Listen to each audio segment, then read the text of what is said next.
बहू, क्या तुम्हारा बेटा मेरा कुछ नहीं लगता? सुहाना और उसकी सास रेवती जी में आज किसी बात को लेकर तू मैं हो गई। बात इतनी बढ़ गई कि सुहाना अपनी सास से बहुत ज्यादा गुस्सा हो गई। रात को जब खाने का समय हुआ तब भी सुहाना खाना खाने नहीं आई। आखिर रेवती जी ही सुहाना के लिए एक थाली में खाना लेकर उसके कमरे में चली गई। अपनी सास को खाना लाता देख सुहाना ने एक बार फिर नाराजगी दिखाई। मुझे नहीं खाना, सुहाना बोली। ठीक है, गुस्सा कर ले, पर खाने पर नहीं। खाना तो खा ले, बाद में फिर गुस्सा कर लेना, चेहरे पर मुस्कान लाकर रेवती जी बोली। लेकिन सुहाना कुछ ज्यादा ही नाराज थी। रेवती जी बोली, आज जब मैं सास बनी हूँ तो मुझे मेरे बहू वाले दिन याद आ गए। चल तुझे एक किस्सा सुनाती हूँ। बात उन दिनों की है जब तेरा पति आरव सिर्फ 4 साल का था। उसकी किसी गलती पर मेरी सास ने उस पर हाथ उठा दिया। मैं बड़े गुस्से में बोली, मम्मी जी आपने आरव पर हाथ क्यों उठाया? वो बच्चा है, कोई गलती कर दी थी तो हाथ उठाने की क्या जरूरत थी?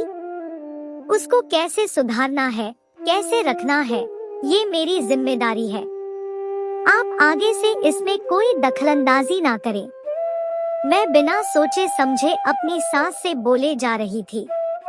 रेवी पोता तो वो मेरा भी है, क्या मेरा उस पर इतना भी हक नहीं कि अगर वो कुछ गलती करे तो मैं उसे डांट सकूं? हाँ, तो हाथ उठाने की क्या जरूरत थी? आगे से आप ऐसा नहीं करेंगी। मेरी और तेरी दादी सास की बहस चल ही रही थी कि तेरे ससुर जी वहाँ आ गए। मेरा इस तरह बेलगाम बोलना उनसे बर्दाश्त नहीं हुआ और वह मुझ पर जोर से चिल्ला पड़े। अब तो मुझे ये ही लगने लगा था कि ये भी अपनी माँ की ही तरफदारी कर रहे हैं। बिना ये सोचे समझे कि गलती किसकी है, मैं अपनी सास से गुस्सा हो गई। छोटी छोटी बातें कई बार इतना बड़ा रूप ले लेती है कि हम समझ नहीं पाते कि मूल बात क्या थी। और जिद व बहस हमारे जीवन में इस तरह घुसपैठ कर जाती है कि हमारे सोचने के तरीके को ही बदल देती है। इस बात के बाद दिन निकलते गए। मेरा और तेरे ससुर जी का रिश्ता तो वापस सामान्य हो गया, लेकिन मैं अपनी सास से अभी भी नाराज ही थी। तेरी दादी सास स्वभाव से बहुत ही शांत महिला थी। बिना किसी बात के वो गुस्सा नहीं करती थी।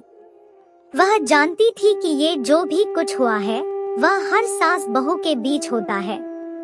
जहाँ 4 बर्तन होंगे तो आपस में आवाज भी तो करेंगे ही, लेकिन मेरी नादानी हमारे रिश्ते को सामान्य होने ही नहीं दे रही थी। मेरी सास घर में कुछ भी खाने के लिए बनाती तो मैं या उसे खाती ही नहीं थी या फिर बहुत ही बेमन से थोड़ा सा चख लेती थी। लेकिन बदले में उन्होंने कभी मेरे साथ ऐसा बर्ताव नहीं किया। उन्हें पूरा यकीन था कि कभी कभी तो मेरे व्यवहार में बदलाव आएगा ही, और वह मौका भी आ गया। एक दिन सुबह सुबह सासू जी ने सर्दियों के लड्डू बनाए और जब मैं खाना खाने बैठी तो मेरी थाली में भी एक लड्डू परोस दिया। मैंने अपने स्वभाव के अनुसार लड्डू का 1/4 हिस्सा लेकर बाकी का लड्डू डिब्बे में डाल दिया। सासू माँ ने एक बार फिर कोशिश की, रेवती एक लड्डू तो खा लो बेटा। नहीं मम्मी, मुझे ये ज्यादा पसंद नहीं है। इतना कहकर मैंने बात खत्म कर दी। उसी रात मेरे भाई भाभी का आना हुआ। भैया भाभी को अचानक आया देख मैं तो खुशी से फूली नहीं समा रही थी, लेकिन मेरे मन में ये डर भी था कि सासू माँ कहीं मेरी शिकायत उनसे ना कर दे। सासू माँ उस समय खाना खा रही थी। जैसे ही मेरी भाभी अंदर आई, उन्होंने मेरी सास के पाँव छुए। अपने साथ लाए हुए डिब्बे में से सर्दी का लड्डू निकाल कर बोली, मम्मी जी जरा चख कर तो बताइए कैसे बनाए हैं मैंने लड्डू। हम यही पास में ही बाजार किसी काम से आ रहे थे तो सोचा थोड़े लड्डू आप लोगों के लिए भी ले चले। मेरी भाभी के दिए लड्डू को सासू जी ने न केवल बड़े चाव से खाया, साथ ही लड्डू की भरी पूरी प्रशंसा भी की। यह सब देखकर मुझे बहुत शर्मिंदगी महसूस हुई। अब बारी मेरी थी। जैसे ही भाभी मुझे लड्डू खिलाने लगी, मैं बोल पड़ी, भाभी मुझे ये लड्डू ज्यादा पसंद नहीं है। अरे दीदी, आपको कब से ये लड्डू पसंद नहीं आने लगे? मैंने तो जब से शादी के बाद देखा है, आपने तो ये लड्डू बड़े ही चाव से खाए हैं। मेरी हालत तो काटो तो खून नहीं जैसी थी। सुबह जिन लड्डुओं के लिए अपनी सास को मना कर दिया था, उनकी पोल आज भाभी ने खोल दी थी और इतनी ही देर में भाभी ने लड्डू मेरे मुंह में घुसा दिया। बताओ तो दीदी कैसे बने हैं ये लड्डू? हाँ भाभी, स्वादिष्ट बने हैं। बात को संभालते हुए मैंने फिर बोला, रुको भाभी, मम्मी ने भी सुबह लड्डू बनाए थे, मैं भी आपके लिए लेकर आती हूँ। लड्डू चखते ही मेरी भाभी बोली, मम्मी जी मानना पड़ेगा, आपके हाथ में तो जादू है।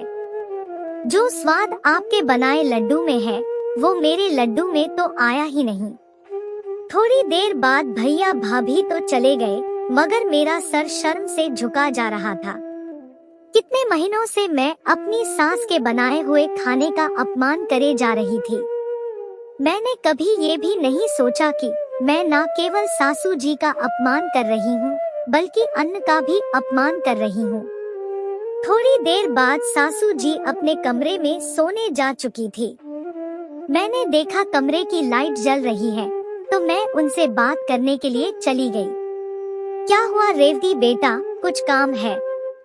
मम्मी मुझे माफ कर दो, मैंने कितने महीनों से आपसे सीधे मुंह बात नहीं की है। सुबह भी जब आपने मुझे लड्डू दिया तो मैंने उसका अपमान किया, और आज जब भाभी लड्डू लाई तो आपने एक बार भी नाराजगी नहीं दिखाई। आपने तो उस दिन की बात भी उनसे नहीं करी और मेरी शिकायत भी नहीं की, लेकिन मैं कब से मन में आपके लिए बैर भाव पाले बैठी थी। आपकी सौम्यता ने आखिरकार मेरी अकड़ तोड़ ही दी। मैं आपसे उस दिन के लिए माफी मांगना चाहती हूँ। गलती आरव की ही थी, मैं बेवजह ही आप पर चिल्ला पड़ी। हो सके तो मुझे माफ कर दो मम्मी। करे बेटा, बच्चों से तो गलती हो ही जाती है।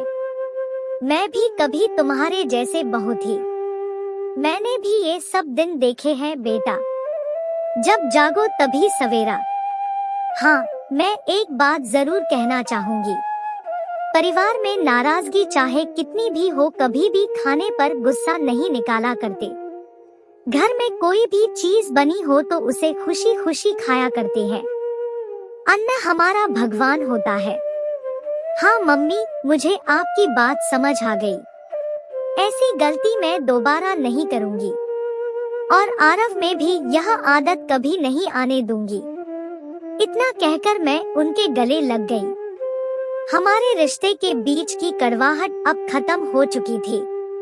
रेवती जी सुहाना को अपनी कहानी सुनाकर अतीत के पन्नों में कहीं खो सी गई थी कि तभी उन्हें एहसास हुआ कि कोई उन्हें खाना खिला रहा है।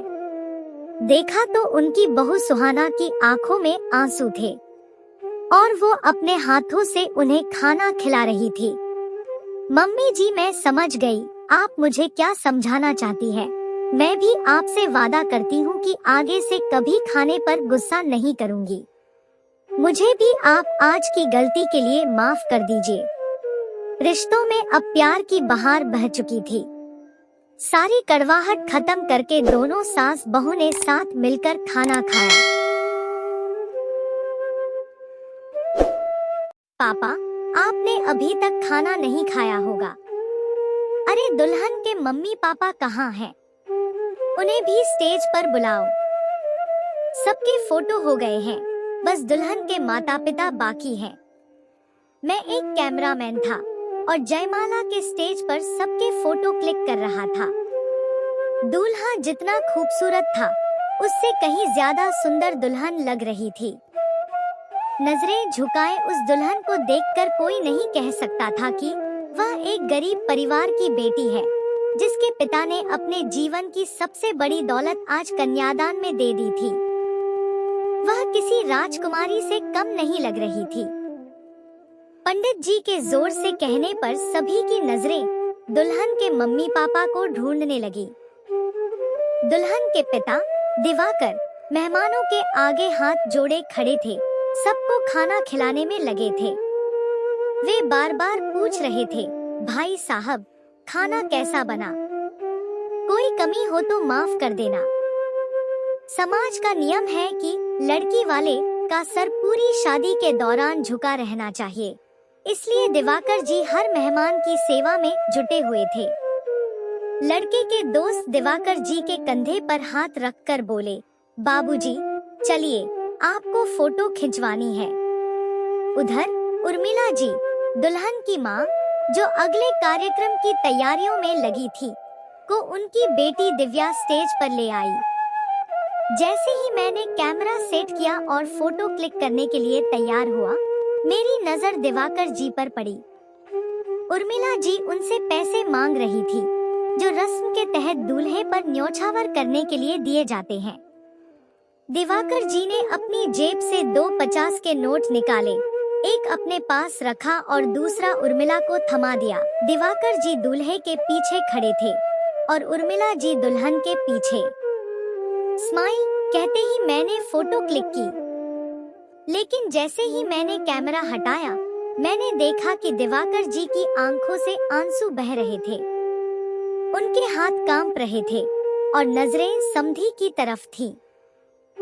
दोनों हाथ जोड़े वह समधी से कहना चाहते थे, मेरी बेटी से कोई गलती हो जाए तो माफ कर देना, ये तो मेरी फूल जैसी बच्ची है। दिवाकर जी की उम्र लगभग 55 साल थी और उर्मिला जी की 52 साल।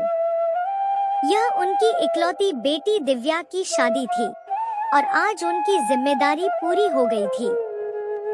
जैसे ही यह ख्याल मेरे दिमाग में आया, मेरी भी आंखें भर आईं। आखिर कैसी होती है एक बेटी के माता पिता की किस्मत, जो संतान होते हुए भी अकेले जीवन बिताने को मजबूर हो जाते हैं।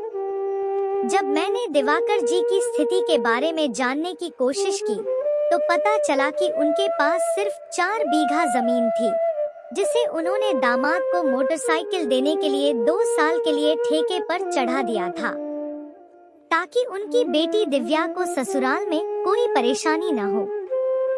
सिया ने उधार लेकर अपनी बेटी के लिए जेवर बनवाए थे, अपने पुराने गहनों को मिलाकर। बारात खुशी से झूमती रही, लेकिन शायद ही किसी ने यह ध्यान दिया कि दिवाकर जी और उर्मिला जी किस हाल में थे। जब रात में दिव्या ने अपने पापा को बुलाकर कहा, पापा, आपने अभी तक खाना नहीं खाया होगा, आओ पास बैठो, तब दिवाकर जी का रुंधा हुआ गला और भावनाओं का ज्वार फूट पड़ा। उस पल का दर्द शब्दों में नहीं लिखा जा सकता।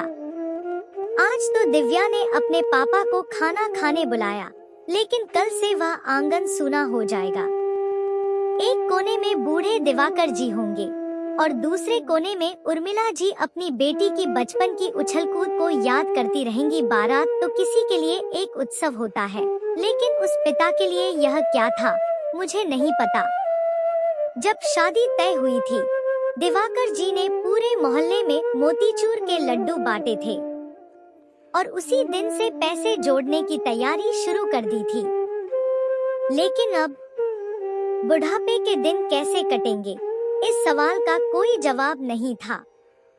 2 महीने बाद पता चला कि दामाद और दिव्या दिवाकर जी और उर्मिला जी को अपने साथ विदेश ले गए और उनका घर खाली रह गया।